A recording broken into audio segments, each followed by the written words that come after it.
and then we'll begin. Hare Krishna, dear devotees, please accept our humble obeisances. All glories to Jagat Guru Srila Prabhupada. All glories to our revered speaker for today, Her Grace Sri Radha Govinda Devi. And all glories to the assembled Vaishnava devotees. We thank you all for being here as always, devotees, and more particularly our precious speaker for today, Her Grace Sri Radha Govinda Devi. We are trying to be in the spirit of Sri Balaram. I am not sure what day is Jayanti to some of the devotees, but his appearance is tomorrow for us. Oh, so we're trying to be in the mood of Sri Balaram, who is the embodiment of service. So some of you, particularly your humble self, Mother Sri Radha Govinda Devi, you demonstrated that by whatever the inconvenience may be, you try to be here to share Krishna Katha with us. And we can't thank you enough for this amazing service. So we may put the verse on the screen and then you take it over from here. Thank you, Hare Krishna. Om Namo Bhagavate Vasudevaya. Om Namo Bhagavate Vasudevaya. Om Namo Bhagavate Vasudevaya. Om Jnanatimirandasya Jnananjana Chakshurunmilitam Jena Tasmai Shri Gurave Namaha. Mukha Karoti Vachalam Pangoram Gayate Girim Yatkripa Tamaham Mande Shri Guru Dinatarinam Paramananda Madhavam Shri Chaitanya Ishwaram Nama Om Vishnupadaya Krishna Prashtaya Bhutale Srimate Jayapataka Swami Niti Namane Nama Acharya Padaya Nitai Kripa Pradayane Gaurakata Damadaya Nagara Grama Tarine Nama Om Vishnupadaya Krishna Prashtaya Bhutale Srimate Bhaktivedanta Swami Niti Namane Namaste Saraswati Deve Gauravani Pracharine Nirvishesha Shunyavadi Paschatya Deshatarine Jaya Shri Krishna Chaitanya Prabhu Nityananda Shri Advaita Gadadhara Shri Vasadi Gaura Bhakta Vrinda Hare Krishna Krishna Krishna Hare Hare Hare Rama Rama Rama Hare Hare Grantaraj Srimad Bhagavatam Ki Jai Srila Prabhupada Ki Jai. If I can share the screen, then I can put it. Yes, you may. Yes, you can. If you want to, yes. Yeah.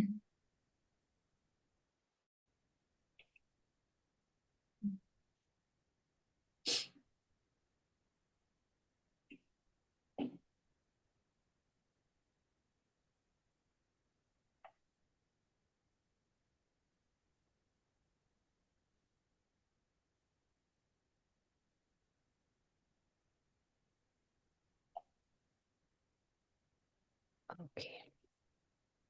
The reading from Srimad Bhagavatam, 3rd Canto, 11th Chapter, Text 33. Evam vidhairaho ratrihi kalagatyopalakshitaihi apakshitam ivasyapi paramayurvayashatam. Evam vidhairaho ratrihi kalagatyopalakshitaihi apakshitam ivasyapi paramayurvayashatam. Evam vidhairaho ratrihi kalagatyopalakshitaihi apakshitam ivasyapi paramayurvayuh satam. Word by word translation. Evam, thus, vidhai, by the process of, ahaha, days, ratraihi, by nights, kalagatya, advancement of time, upalakshitaihi, by such symptoms. Apakshitam declined. Iva, just like. Asya, his. Api, although. Paramayuhu, duration of life. Vayah, years. Shatam, 100. Translation. Thus, the process of the exhaustion of the duration of life exists for every one of the living beings, including Lord Brahma. One's life endures for only 100 years in terms of the times in different planets. Can we have a volunteer to read this beautiful purport?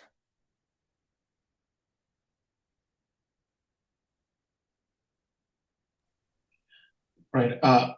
Every living being lives for 100 years in terms of the times in different planets for different entities. These 100 years of life are not equal in every case. The longest duration of 100 years belongs to Brahma, but although the life of Brahma is very long, it expires in the course of time. Brahma is also afraid of his death. Wow. And thus, he performs devotional service to the Lord just to release himself from the clutches of illusory energy. Animals, of course, have no sense of responsibility, but even humans who have developed a sense of responsibility while away the available time without engaging in devotional service to the Lord. They live merrily, unafraid of impending death. This is the madness of human society. The madman has no responsibility in life. Similarly, a human being who does not develop a sense of responsibility before he dies is no better than the madman who tries to enjoy material life very happily without concern for the future. It is necessary that every human being be responsible in preparing himself for the next life, even if he has a duration of life like that of Brahma, the greatest of all living creatures within the universe. Hare Krishna.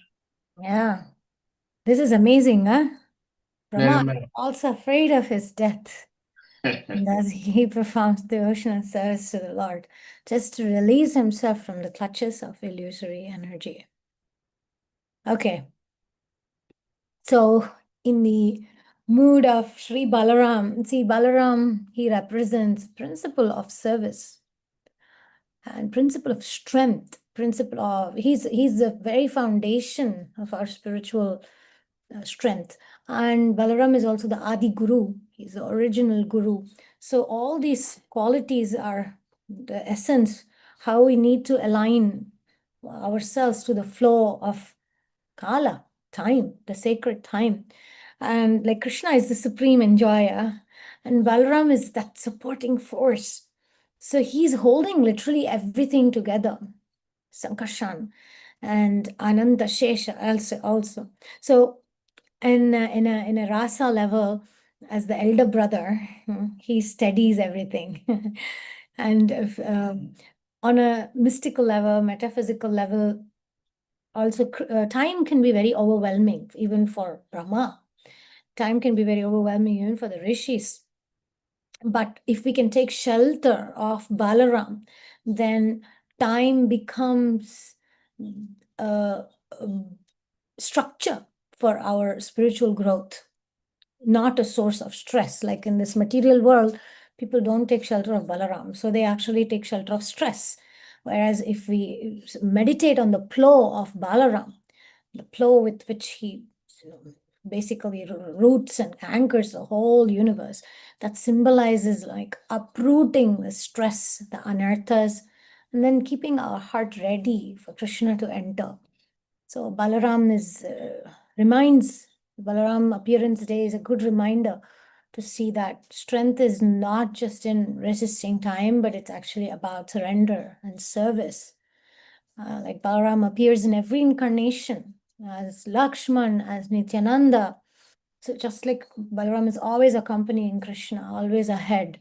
So it shows how that he was that very epitome, the personification of inner discipline. So in this way, let's pray to Lord Balaram that let's build an inner temple where we can invite Krishna and meditate on this beautiful verse of Srimad Bhagavatam and help us to use time in a wise way. So we will see the word by word translation. Evam vidhai, thus by the process of. So what is the process? The process of the time. How does time move? Time moves slowly. When we are standing in a bus stand or a train station waiting for a bus, and we feel like, oh, when is it coming? When is it coming? We may feel like time is so slow. But when it's a happy moment that we are enjoying, we feel like, oh, time went too fast. So time operates through the natural cycles of sunrise, sunset, birth, death. So it's not dramatic. It's not like that. It's gentle, but it's certain. So the earth, literally, the spinning of the days and the seasons are changing. The life is literally ticking away. Every second we are coming closer to death. So Srimad Bhagavatam is clarifying that even Brahma acknowledges that he is also bound by time. And what is his solution? He takes shelter of Krishna. ಕಾಲ ಕಾಲ ಕಾಲಕ್ಕೆ ನಿನ್ನ ಕಲ್ಯಾಣ ಗುಣಗಳ ಕೇಳದವನ ಜನ್ಮ ಅವ್ಯರ್ಥ. This is one of our Vaishnava saints, Purandaradasa. He says that don't delay to do devotion. If in time, as in happiness and distress, just like in the seasons, we eat food, we nourish ourselves. So similarly, nourish your soul by remembering the lotus feet of the Lord in every time. Kala kalake ninna kalyana gunagala. Kalyana means very auspicious. Just the remembrance of the Lord is very auspicious. No, gunagala means qualities of the Lord. And Krishna says in Bhagavad Gita that he's the time I am, Kalosmi. So he's the destroyer of the worlds. So I'm thinking how in African households or Indian household, sunrise means work begins. No matter what is happening, people wake up and they have to start working, start doing things, so that you can't argue with that. Similarly, I remember something I'd heard. Time walks like a cat, but bites like a lion. I don't know if in African also there's a proverb like that. So and then I think I heard when I was living in Ghana at one point in Accra, and I heard something like, you don't hear time until your knees start cracking, something like that. I heard something like this. Okay, and then the next word here we are seeing is aho ratrai, by days and nights. What does it mean? It means that life is not lost in years. It's actually lost in days and nights, literally every day, every night. And every night, every day is actually precious. It's a precious unit. It's a little thing that makes the rest of the months and the years. So either I have invested it or I have wasted it. Invested, wasted. Which one? What have I done today? So every day making an inventory helps me to look at it. And Bhagavatam says in second canto how with every sunrise and sunset, a portion of your life is taken away. Yeah, when we spend time with somebody, we're literally giving a part of our life to that person. Bhaktivinoda Thakur, he says how the utilization of time can be extreme. ए मन दुर्मति संसार भीतरे पड़िया चिनो ami. Bhaktivinoda Thakur is going into the depth of the lamentation that I have fallen into this material world and days and nights have passed.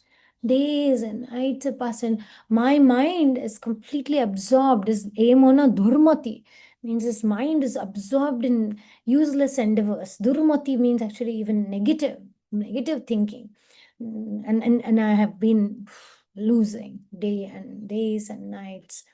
And in the same way, even Prabhupada quotes Shankaracharya when he says, Ma kuru dhana jana yauvana garvam harati nimesha kala sarvam. In a split second, in a split second, time can take away youth, followers, beauty, and everything. Even your children, your family, everything that I call mine can be taken away. So what have we done with what have we done with our time? Some people say, I'll start chanting tomorrow, but not tomorrow never arrives. I'll chant better tomorrow. And then maybe tomorrow arrives wearing a funeral suit. We don't know. So it's very important to not neglect. I have personal experiences where when I neglect chanting and then some difficult circumstance comes, just like a few days ago, my husband was hospitalized, and I was like walking through the hospital looking at different people being sick, so many people. And then, of course, we didn't know what was going to happen to my husband, and there was that anxiety, and I was chanting with so much focus and attention. And then I remember feeling that why didn't I chant like this always? So making it a habit is very important. And when difficulty comes, that same holy name, that same Maha Mantra becomes the only saving grace, because nothing else, no doctors, no medicine can actually give that soothing shelter like the holy name, because that's the only way to protect yourself from erosion of time, to use every minute glorifying the Lord. Okay, the next word we are looking at here is Kala Gatya. Kala Gatya means the movement of time. See, time is most powerful. It's an invisible force. We cannot see it, but we feel its effects constantly. No scientist, no politician can reverse it or control it for that matter. Only Krishna, of course, Kalosmi, he can control it. And in one of the songs, the Purandaradasa Vaishnavacharya, Vaishnava saint, says that you can't bargain. You can't bargain with, nobody can bargain with the Lord, especially nobody can bargain time. You cannot do that. Enagu aane ranga ninagu aane. Enagu ninagu ibbarigu nina bhaktarane. So every breath is actually a deposit made to death. And invest in what counts, whatever it is, service, prayer, self-reflection. In those 2-3 days when my husband was not well, I started to think like all my priorities started to get straight. Earlier, I was like so much more worried about silly things. And then at that point of realizing that, oh, anything can happen anytime, brings up that self-reflection. So sometimes Krishna tests us to see how serious we are by putting us in some difficult circumstances. Okay, the next word we are going to is upalakshitaihi. So by such symptoms with visible signs, basically means what visible signs, for example, time also leaves its fingerprints, okay? Like wrinkles, weakening eyesight, need glasses, tired bones. These are, I would say, love letter from God reminding us not to waste time. And how is that? There is a Vaishnava bhajan which says, ಬೇಡುವರೋ ಸುಖವ ರಂಗಯ್ಯ ನಿನ್ನ ಬೇಡುವರೋ ಸುಖವ ಬೇಡುವರೋ ಸುಖ ಬೇಡರೋ ಕಷ್ಟವ ಮಾಡಲರಿಯರಿದ ಕುಪಾಯವ ಬೇಡುವರೋ ಸುಖವ. So people seek happiness, people seek freedom in time, no using that time, but they don't want to take shelter as the old age and death are coming. They want freedom from old age and death, but they don't surrender. So like Bhaktivinoda Thakur also, he speaks to the mind, manashiksha. Hey, oh my dear mind, really chant the holy name. Why this abhimana? Why are you so proud? Why waste time in pride? Bhaktivinoda Thakur says. So why are you wasting time in pride? Just take shelter. So the truth is, we are not just aging, we are actually spiritually also we are coming closer to our opportunities, because as we age, the same memory is not there anymore, the same physical capacity is not there anymore. So age is not just a question of number, it's actually a question of capacity to do things. So I don't know if it's a culture everywhere, but in India people say, you're too young to do spiritual life, or you're too old to do, you're too busy to do it. So, but the truth of this verse is that use that physical decline as a reminder. Whatever the physical decline might be, we use that as a reminder to invest in that spiritual capital, because that's the only thing which is going to actually save me. Bhakti, Botox is not going to save us. I mean, this is more for people who are into, like, say, makeup or whatever, like physical, they try to keep their appearances young. So, but that's not what is going to yield the proper capital. It's actually bhakti. I think it's a good article, bhakti, not Botox. Okay, the next word we are looking at is upalakshitai. Oh, sorry, apakshitam. Apakshitam means diminished. Apakshitam means declined or diminished.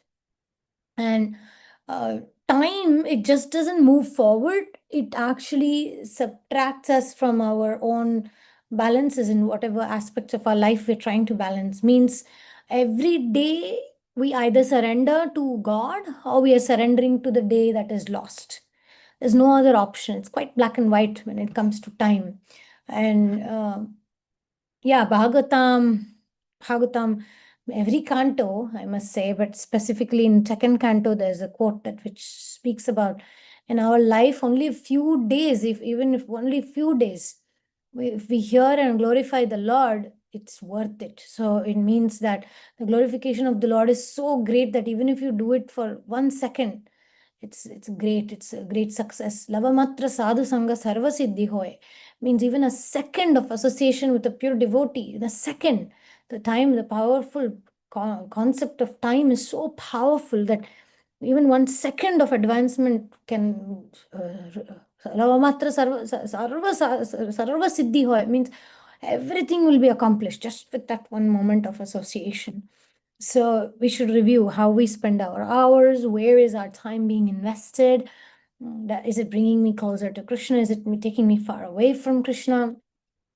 And then Eva, just like means it's a gradual thing. It's not, it seems gradual, time seems gradual, but actually it's quite rapid. Life appears to, Eva means as if, it looks as if it is slowly going. But we look back and we say, oh my God, time is already gone. So many years are gone. So when we feel like this shock, no, maybe we feel shocked at milestones. Oh, already so many years you are not in this country. Oh, so many years you got married. Oh, your children are so big already. So time can fool us with the illusion of, it just was just now. Nah, I'll do it tomorrow. So, so the Bhagavatam concept of the great devotees' path is youth flows very swiftly from childhood. Dehinosmin yata dehe kaumaram yauvanam jara. Tata dehantara praptir dhirastatya muhyate. So the two concepts there. One is that very quickly from childhood to boyhood to youth to old age, it's very swiftly going. At the same time, a person who is very intelligent will not lament about, say, death of the stages. So in that song that I just quoted about Bhaktivinoda Thakur, and Bhaktivinoda Thakur says that E mono durmoti samsara bhitare podiachino ami. He actually uses the word that I foolishly thought that I had time. He says that I foolishly thought I had time. If you've ever met people who say that, I'll live forever. Yeah, good luck, right?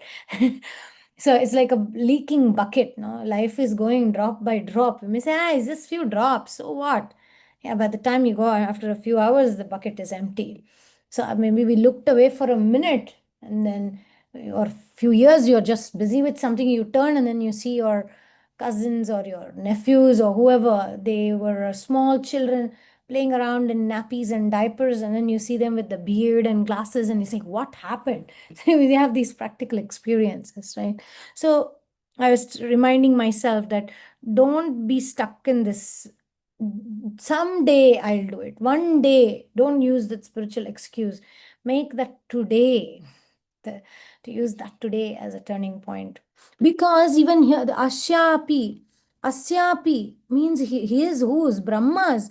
Asyapi means is like not even Brahma, the topmost being in the universe. Even he is not spared from the effects of time. His hundreds of trillions of years also ends. It's the same concept here. From the high, Abrahma Bhuvanala Loka Punaravartinorjuna. From the highest planet to the lowest, all the places are places of return. Everywhere, wherever we go, be cycle, birth and death, like that. It's a chain, no, never ending. And yeah, even Brahma is admitting that. Even the CEO of the universe is on a countdown. And you think your small business will give you eternal protection? I mean, you or mine, my own little world will give me protection? No, if Brahma is chanting, he's meditating, he's serving the Lord, why not you and me? We are Brahma Madhva Gaudiya Sampradaya. Brahma is our teacher, our guru, our guardian, our great, great, great, great grandfather. We all come from him. So, and then Parama Ayuhu, duration of life. The longest lifespan is that of Brahma. So here Brahma's is what 311 trillion years, but even he dies.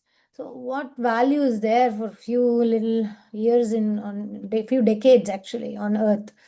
Even everything, because Kalantargata, Kalaniyamaka, Kalatrita, Trikalagnya, Kala Pravartaka, Kala Nivartaka, Kalotpadaka, Kalamurti Tavadasoham Dasoham Tavadaso Ham Dasoham Dasoham Dasoham Tavadaso Ham Dasoham. So even that everything, the cosmos, the universe, the planets, the living beings, everyone is bound by the Lord's will. He is the beginning of time. He is the end of time, the purpose of time. Why the time is meant for us, for the pleasure of Him. He is the controller of time. Trikalagnya, he is the knower of the past, present, and future. Trikala means past, present, and future. So if all of that is controlled by the Lord, like Bhaktivinoda Thakur says, oh brother, know that this life is temporary, and try to use that time for the purpose of the one who is the creator of time. So we shouldn't aim for long life with long problems. We should aim for a deep life with deep purpose. That's like a quote here. Okay, so we are coming to the last words here. Vayaha and Shatam. Vayaha Shatam means 100 years. Means whether we live 20 years, 100 years. The question is, how well are we using the time? I'm an astrologer, and people often come and say, how long do I have to live? When will I die? What will, that's always a question. How long will I live? And I have to always remind, it doesn't matter how long we live. It matters how we live. What's the use of 100 years if it's not used for spiritual life? Sometimes when Parikshit Maharaj was told he'll only live for 7 days, he became extremely serious. Punarapi jananam, punarapi maranam, punarapi janani jatare shayanam. Iha samsare bahudostare kripaya bhare pahi murare bhaja govindam bhaja govindam Govindam bhaja mudamate. Punarapi jananam, punarapi maranam. The actual, how do you say, the path of time is birth again, death again, birth again, death again. Punarapi janani jatare shayanam. We go back again into the womb of the mother, we sleep there, and then we are born again. So this is the cycle of time. It keeps again birth, again death, again sleeping in the womb. And iha samsare bahudustare. So from the beginning of lying in the womb of the mother, there is trauma.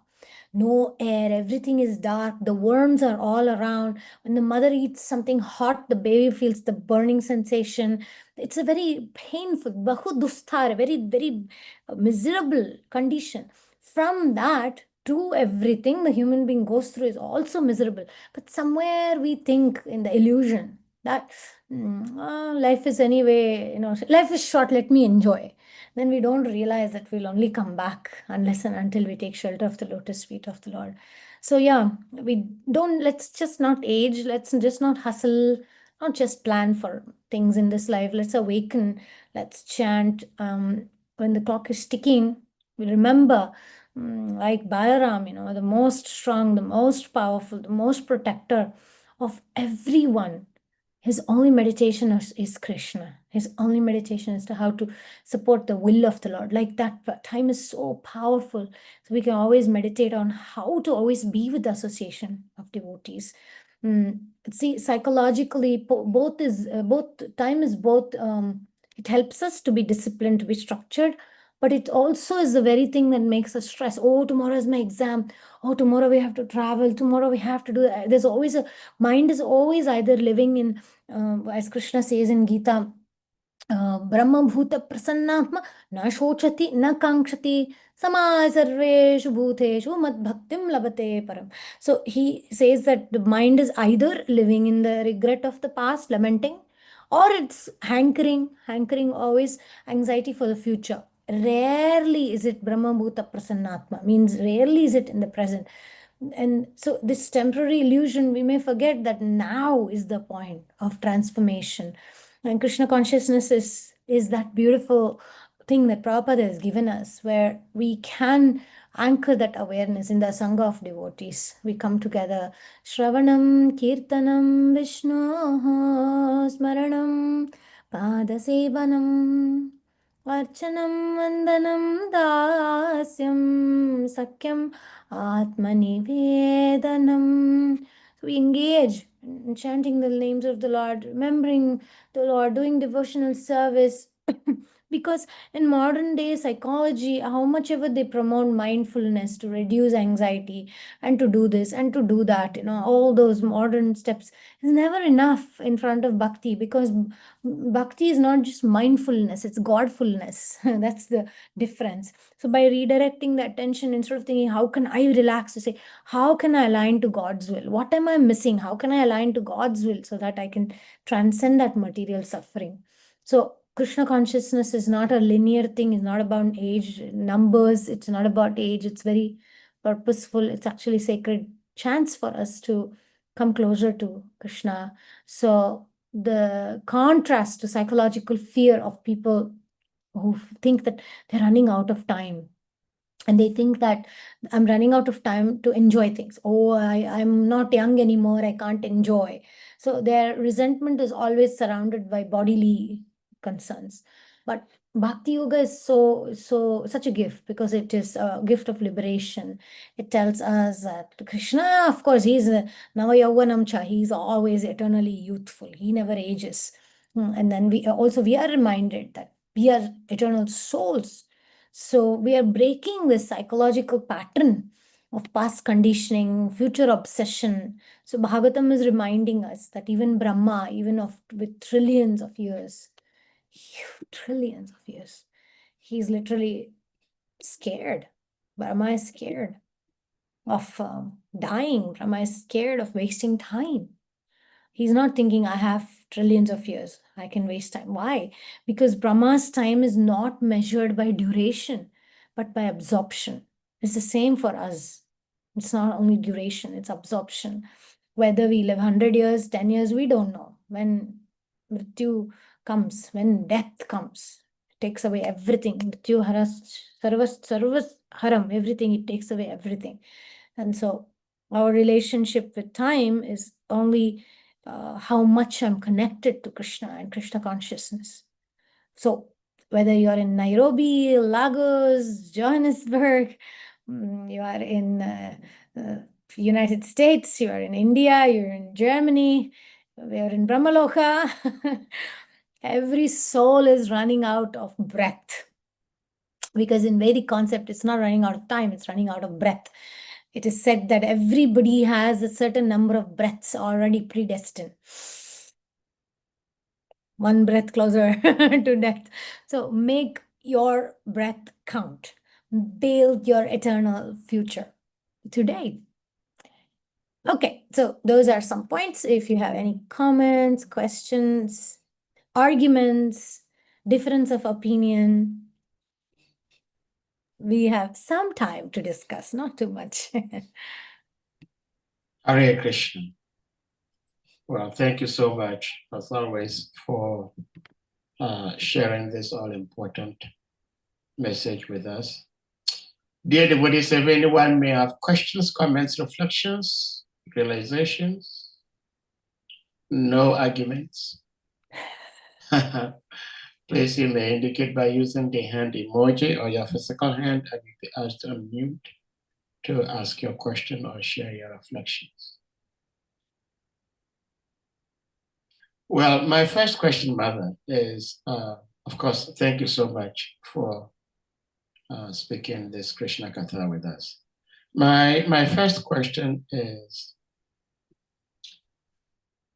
we hear several times that everyone is given 100 years to live. But we see in our world that sometimes somebody is born today and he dies today. Does not live to be 100 years. So I'm just wondering, does Brahma also happen to have his 100 years maybe cut short? Maybe instead of 1100 years, he lives for maybe 75 years. And if he lives up to 75 years, then what happens? And then two, if Lord Brahma always lives to be 100 years, then how come we do not get that same privilege of living up to the fullest 100 years allotted to us? Hare Krishna.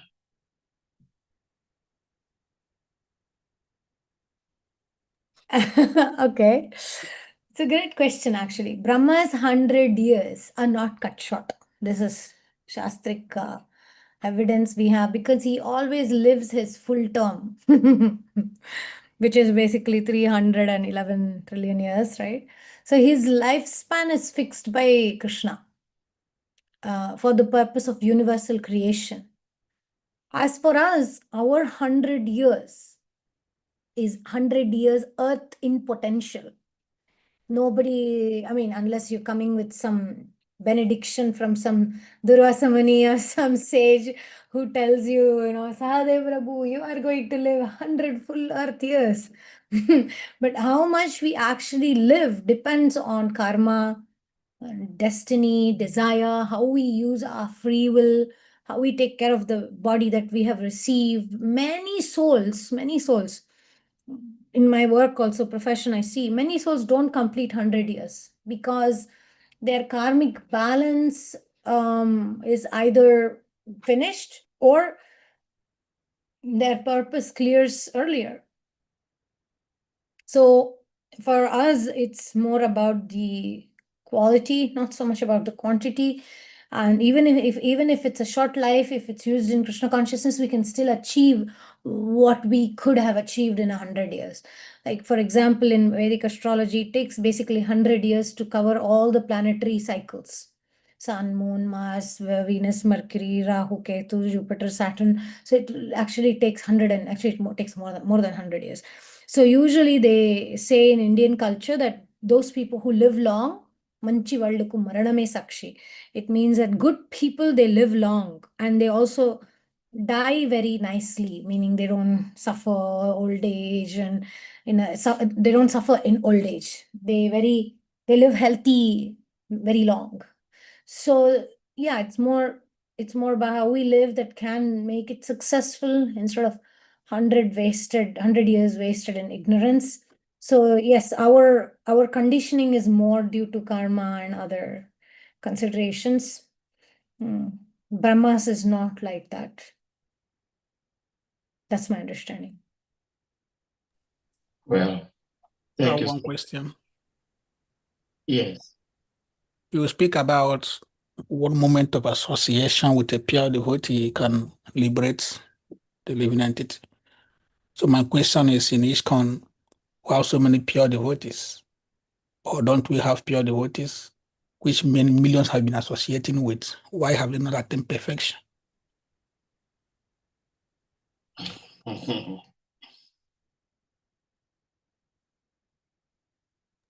You are laughing, right? It's funny, right? Beautiful and honest question, actually. Yes, actually, even Labamatra Sadhu Sangha Sarva Siddhi Hoy, this is from Chaitanya Charitamrita.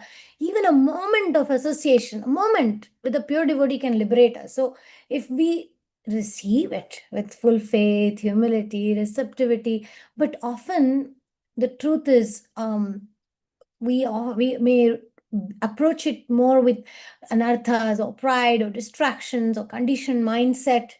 So we may be physically close to a pure devotee, but maybe inwardly we are not open. Like when they say boiling water, no? When we say, what is boiling water? It has to boil to a certain degree. Simply little bit hot water is not considered boiling water. So similarly say, oh, all the bacteria will be killed in boiling water.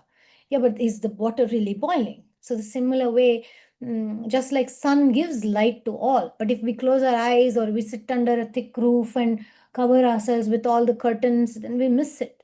So the perfection is not just coming from proximity in a physical sense. Everybody has access to Srila Prabhupada's books. We have access to Prabhupada in that way, because book, somebody's thoughts, somebody's emotions, somebody's teachings are in a book, which means the person is accessible to us. But then maybe I am not reading proper books with the open mind. I'm still struggling with my own sincerity. I may still be negotiating with my material desires. I may still be holding parts of myself from full surrender. So the good news is that the seed has been planted. Even if we don't do it in 100% way, the seed is planted. Even a little watering every now and then through service, through chanting, through prayer, that will bring us one day to bloom to perfection, like a lotus flower, no? Even like at night, the flower is closed, and then as soon as the sun shines in the morning, the flower opens. So association is like that. If we stay in that association, if we stay in the water, we are open to receive the sunlight, transformation is inevitable. Like one devotee was sharing with me how he had really big troubles. He was feeling very overwhelmed in temple life. And so he left and he went away like that, and he got into so much Maya. He had a fall downs and everything, and then he had to learn his lesson in the hard way. And he came back running back to the devotees and said, like, oh my God, I'm not gonna ever leave. How much of a pressured I feel. I will always stay with the association of devotees, because Vancha kalpatarubhyascha kripa sindubhya evacha patitanam pavanebhyo vaishnavebhyo namo namaha. Whatever Vaishnavas may have their own challenges, but they are like desire trees. When we get the blessings of Vaishnavas, we improve. And my Guruji, my astrology Guruji always reminds me that you don't know what would have been if you didn't have that association. My husband Kante Prabhu also always reminds, who knows what would have been if without that association? Where would I have been without that association? So your question is more like, why haven't I found liberation and Sarva Siddhi Hoy? Why haven't I achieved everything? The truth is, maybe where I would have been without association was much, much worse. And because of that association, I've been saved. So okay, this is going to be a bit controversial, because there's another way of looking at these statements. What if we have not really associated with a pure devotee? Because when you hear a guru falls down, the years you've been with him, in your mind, you are meeting with a pure devotee, and he suddenly falls down. That means you've been wasted those years. He was never a pure devotee. So sometimes we only blame the devotee in this statement. We don't think about what if the person is not really a pure devotee. Actually, that is, according to Srila Prabhupada, that's not our business to determine, because we will be trying to gauge them according to our 4 defects. We are not really, I mean, if you read the 9th canto of Srimad Bhagavatam, yesterday we were reading about Vishwamitra and, they cursing each other, Vasishta and Vishwamitra. And then Prabhupada says in one of the purports that it's a mistake. What they did is a mistake, but that doesn't render them not pure or not sincere, or that they cannot advance, or taking shelter of them. I mean, what they did was terrible. They cursed each other to become bird. One cursed one to become a swan, and the other duck, not even a swan, duck. You become a duck, and then the other cursed to become a swan. And then Vishwamitra cursed there was a boy. He was a brahmachari. He was taking care of the cows of Vasishta, and at night a tiger came to attack, and he held the ear of the tiger and he cut the ear, and then in the morning they found that accidentally he had killed the cow of Vasishta instead of the tiger. And Vasishta, no, he becomes so angry that he unjustly curses him to become a Shudra in his next life. And this boy he's a Brahmana, and it's a mistake, honest mistake. He was a Kshatriya, actually. He was a Kshatriya, and he gets cursed to become a Shudra. And the beauty is that, okay, Vasishta may have made a mistake, and he may not have been as pure as he should have been, could have been, would have been, right? Could have, should have, would have. But the truth is, the curse remains, regardless of how pure or not pure. Sadhana bhakti has power, regardless of the purity of the person. The sadhana has. So we have to be careful with Vaishnavas always. And the second thing is, this devotee, he decides that, fine, I'm not going to take next birth. Because if I take birth, I'll be born as a Shudra, right? I'll not take birth. He doesn't curse Vasishta. He doesn't get mad with Vasishta. So he rises above it. And he says, I will make sure that I'll practice Krishna consciousness so seriously. So he continues to serve Vasishta and everything, and he goes back to Godhead. Boom. So this boy and Vasista, who is a pure devotee? Sorry? Between Vasista and this boy, who is a pure devotee among the two of them? Both of them have their own The level boy of is a pure purity. devotee, not Vasista. So in the Bhagavad, no, Prabhupada doesn't say that. See, I'll give you another example of, I'll ask you, okay, Kusha Prabhu, you tell me. If you were the judge and Prithu Maharaj and Indra came to you, and Indra kept stealing the horse of Prithu Maharaj again and again and again, so that Prithu Maharaj could not perform the Ashwamedha the 100th time, which would make him like very powerful, and Indra was really scared that Prithu Maharaj is going to take away his power and position. Now, Prithu and Indra, who is a pure devotee? Indra is a pure devotee. Okay. Because Prithu is supposed to practice the scripture, tolerance and detachment. He was doing his duty. Indra so is doing his duty to tempt a pure devotee. No, that's not what Prabhupada says. That's what I'm saying. You would choose differently than what Krishna did, because you are not Krishna. Krishna sees things differently. Okay, so for Krishna, Prithu Maharaj was pure. Why did that? You know why I argue with you like this? When we preach that we should practice detachment, renunciation, and tolerance. But when it's happening to us, we don't practice that detachment and renunciation or tolerance. So what is the pure devotee in that? Like the issue of the Bangalore temple in South India. We spend years and billions attachment to a beauty, a block. Where's the detachment in that? Because the same thing with Prithu and Indra. Plan. Indra and Prithu doing yagya 1,000 whatever years. Somebody is tempting you. Why can't you tolerate it and rise above it? That's what we are taught to do.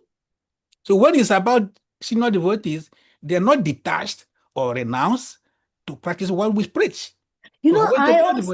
I also thought like that. I was thinking this Prithu Maharaj is too pure. He's too perfect. I can't do that. I can't be that. He was doing everything, and then when Vishnu comes and tells Prithu Maharaj, you know what, let Indra have it. It's okay. But thank you. Prabhu Rai want to speak. Okay. Sure, go ahead. Okay, Hare Krishna. Krishna Prabhu, well, thank you. Shamvara Prabhu, please give me on mute. Hare Krishna, please Hare accept our Krishna. Kush. Anyway, thank you, Bata. Thanks, Maharaj. Hare Krishna. I just want to come back to Saradi Prabhu's question about Brahma. First, when he asked the question, I was also thinking the way you answered that the conditions are different, etc. But then when you come to think of it, for two reasons, maybe I don't know unless you have reasons to prove me wrong. For two reasons, I'm beginning to think that it is possible for Brahma's lifespan to be cut short. One, he gave up his own body when he messed up with his daughter. So in that case, his lifespan was short because he changed his body. He had to change his body. And then secondly, the scripture says that from Brahma down to the little ant, we are all influenced by the gunas. So if whatever happens to us is based on the gunas, because our destiny, whatever it is, karma is based on the guna. So if all living entities, including Brahma, are under influence of guna, so what is the guarantee that his life cannot be cut short? So that's my question. Hare Krishna. Yeah, from my remembrance of that story, he did give up the consciousness, the mentality. And so it wasn't exactly cutting short his 311 trillion. Like I remember Prabhupada speaks about that we should also give up certain mentality. So Brahma's job is to manage like many, many souls. And in our case, like I was mentioning earlier, as individual, it's karmic. We are souls in human bodies that we're given with lifespan based on our past karma. And for Brahma, it's not based on the same criteria. So because his role is to oversee and create the universe, so his must match, no? His massive duty also. So his like one kalpa, 1 day of his life, which is one kalpa is 4 billion, 32, how much? 4 billion something, 4.5 billion Earth years. So the difference is not exactly, I remember once Jayapatak Maharaj gave a class in Mayapur on this Brahma and the years, and so he was saying how it's not unfair, it's just purposeful. It's based on the capacity of Brahma, it's based on the quantities that it's a chance to perform qualitative service. So yeah, the similarities, we can achieve perfection even through our short life, because our lifespan is very short in comparison to Brahma. And Brahma can also leave before completing the full 500 years if he desires, like you said, no, if some events, rasa level events happen, or he wants liberation early and the Lord grants it, then also it can be possible. And then his post may end sometime before the dissolution of Pralaya, the end of the time, and then he goes back into Mahavishnu if he attains perfection. So, and then, see, I come from a Madhva family. Madhvas are very much in the Brahma mood. Every living entity will become Brahma. That's their mood, okay? Concept is everybody is aiming and in the queue to become Brahma. And they even know who is going to be the next Brahma, which Acharya that lived will become Brahma. So in such cases, like what you mentioned, that he may desire liberation quickly and the Lord may say, okay, fine, or cosmic dissolution may happen, or some other pastime or whatever happens. Brahma is a position. And so another jiva, another soul who's qualified with extreme piety and tapasya will take over that post of Brahma. But the cosmic block, the time of Brahma continues, but the role and the time span might shift. Oh, sorry, the role and the time does not shift. Yeah. Does it make sense? Bhavi Brahma. I can check according to the Brahma Madhvas, who's the next Brahma.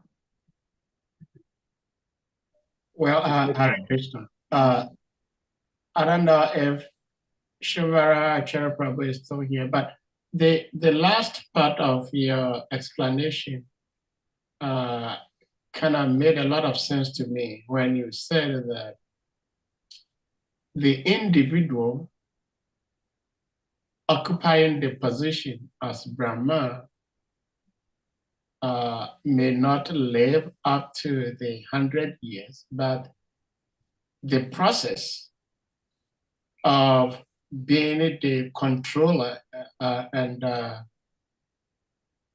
the head of the universe will continue. And so the person, just like we talk about the sun god, the person in charge of the sun may be gone, but the sun planet will still be there, and somebody else will come and occupy the position. So I think that made a lot of sense to me that, yeah, that possibility may be there, but the smooth running of the post can never be cut short. So thank you. And I believe Kusha Prabhu was not here when Ganga Prasad Prabhu spoke. That was like 2-3 days ago. And he said something I had never heard from my Gurudev, but he made reference of my Gurudev.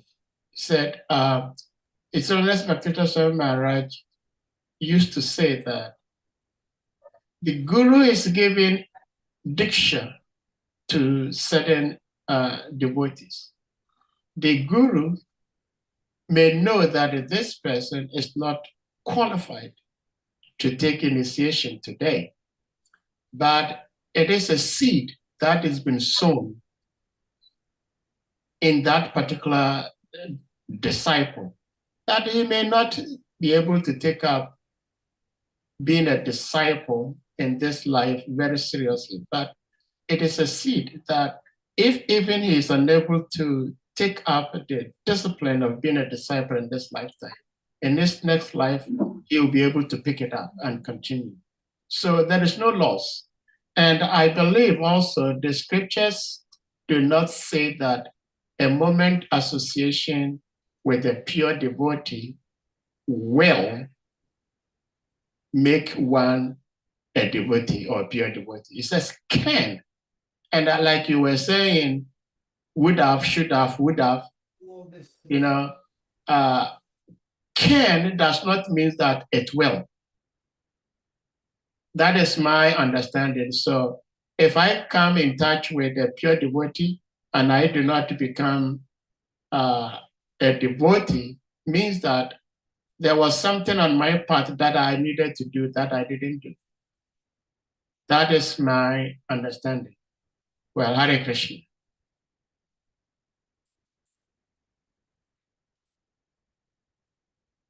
Do you have something to say in this regard? He should be very dry. Yeah, so like one little fire can burn down the whole village or whatever, or it can burn down the whole mountain of hay. Okay, that's the principle here. But the hay has to be very dry. If the hay is wet, that spark of fire cannot. So, as a pure devotee is like that spark of fire. And so, if we are dry, then yes. So, our faith also matters. It's a receptive, like the mercy is there, but how much can I hold it? Yeah. I love that. I love that analogy. The fire and wet hay and dry hay. Like you said, I like that point. Like it can, lavamatra sarva sadhu sangha sarva siddhi hoy, means it can. It's not that. A lot of people say, like Prabhupada, no, people ask, show where is God? Show me God. Some people came and challenged Prabhupada. He said, I can try to show you, but do you have the eyes to see God? So there are pure devotees, but do I have the eyes to see it? So That's also, it may be a trick of Krishna to keep us not have full faith by showing us people with people's problems, you know. I think the idea and the concept of purity sometimes is overrated. Like like one thing I feel is that in the movement, the ashram, oh no, this person is sannyas for so long or brahmachari for so long, they did so many things, they're such a strong devotee, is so much glorified that the vulnerability is not glorified. When people come out honestly and say, I have this trouble, that is courage, that is purity. When somebody comes out and says, you know what, I am going to give up sannyas because I have not been able to stick to the sannyas rule, that is purity, if you know what I mean. So purity is not that you never have a weakness and you never it's not about you don't admit it because then you are great. The point is when you admit that you have a weakness, that is also purity, that is also honesty. So I think it depends very much on our definition. In the movement, I think we glorify being seen as pure more than actually being pure. And then we may, it's easy to, even with ourselves, sometimes we may be harsh with others also. It's usually common. If we are harsh with others, we are harsh with ourselves. If we are harsh with ourselves, we are harsh with others. So we have to see the definition of pure. Does the purity depends on for who? For somebody, one level of purity is that their 100% purity level. That's their capacity. For someone else, it may be something else. So it's very important to be honest. And I usually appreciate devotees who can admit where they are honestly instead of showing that they are more advanced than what they are. I feel that is also purity, you know, because if you read Bhagavatam, whether if it's Vasishta or Brahma who runs after his daughter, or Chandra who kidnaps Brihaspati's wife, or the King Kakudni, no, it's not King Kakudni. There's in the 9th canto, there's a king who kidnaps, his name is Trishanku. King Trishanku, you know, he had everything and he goes and kidnaps a Brahmana's daughter. Then he gets cursed and then he gets hung in the middle of the sky because, you know, so he's Vishwamitra is doing, sorry, Vasishta is doing pujas to keep him away from hell. And then he wanted to go to heaven. So he doesn't get, he doesn't have enough capacity to go forward, but he's not so fallen and the guru is not letting him fall. So he's not falling to earth. So he gets stuck in the middle. At least when the Bhagavatam was written, he was still stuck. I don't know if he's still stuck right now. So the point is that there is always a mixture, and Krishna's Bhavagrahi Janardana. So he looks at our intention. He looks at the purity is based on our intentions. And if our intentions are wrong, he'll see our action and he'll try to find something good. And if the action is wrong, he'll look at it in the intentions. You know, that's Krishna, fortunately. Fortunately, I am not your judge and you're not my judge. Otherwise, we would all be finished. Well, thank you so much. I was happy to hear you mention Kakudni because we discussed a little bit about him, I think 2 or so days ago. Okay. When he went to see Lord Brahma for a suitable husband for his daughter. And then when he came back, everyone was gone. Yeah. Time. Talk about time. Yeah. Well, one other thing I just wanted to say, and I think I had said this before, that it's part of Kusha Prabhu's beautiful series of questions. That someone maybe has been a sannyasi for all these years, devotees are approaching him, offering obeisances, and then one day he falls down with a mataji. So what was the value of all the times the devotees spent with this person? It's not a pure devotee. But that doesn't seem to be the case, in the sense that at the time the person had not fallen, Krishna was using him.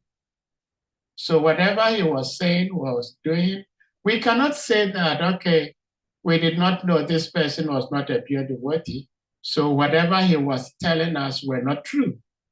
Whatever he was telling us were true, they were from the scriptures.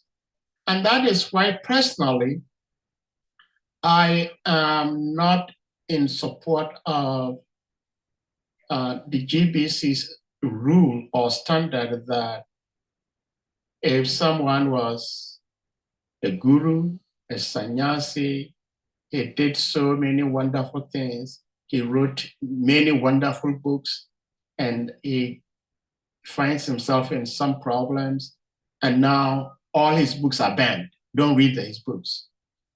It's just like what Kusha Prabhu is asking, but I don't think that is the case, because at the time he wrote the books, he was being used by Guru and Krishna.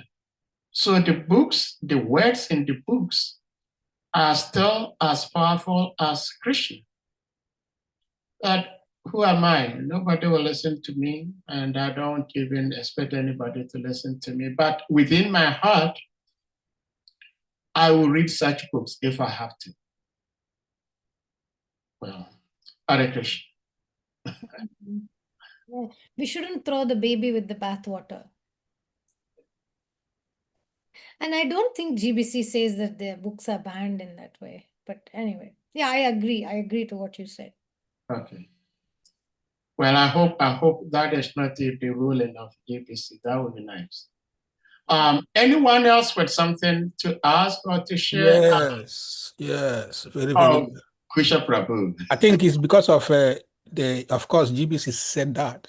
It's about Kitnananda Swami, like joy of no sex. Yeah.